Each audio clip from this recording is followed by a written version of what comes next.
Part 5. Welcome back, everybody. Thanks for joining me. This is your girl, Cherie.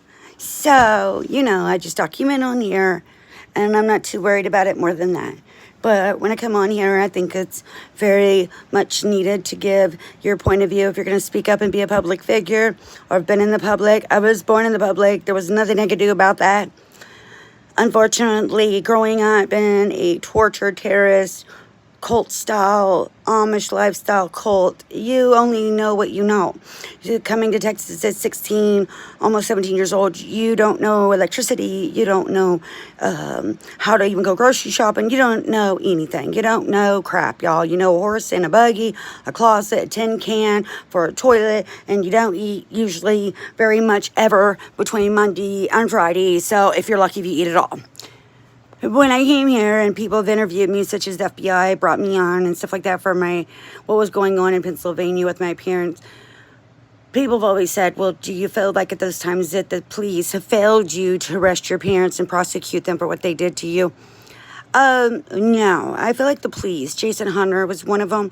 He was a detective slash investigator slash, I think, state trooper. I would throw it all in a bunch in Johnstown, basically the Somerset, Pennsylvania area, Allegheny area.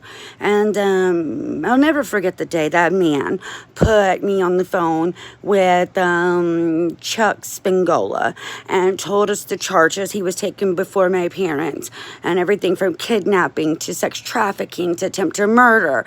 And at that moment, I'm just sitting there learning. Mind you, y'all, I've already had 2 children, and I have no clue.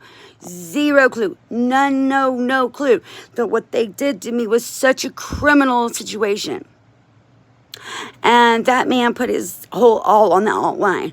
And after all that work that man went through and I went through as a victim and a survivor, the DA just basically spit on his foot and sent him out the door in 3 minutes.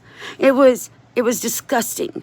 So the laws were changed where we were able to prosecute till we were 99 years old. So, of course, I want charges pressed against these people. So I don't feel like the police have just let me down in every aspect. I feel like that the more education we get out here, the better the police are. I believe the sheriff's departments, especially in East Texas, they have no education on how to talk to a victim, a survivor, anybody. I wouldn't even want them talking to my dog. And I could prove a lot of things. There's certain things I don't put on the internet because it's not in the best interest of my country, and it's not the end of the world. At the same time, I will always keep the receipts as a just in case. So all I'm trying to say is love your police.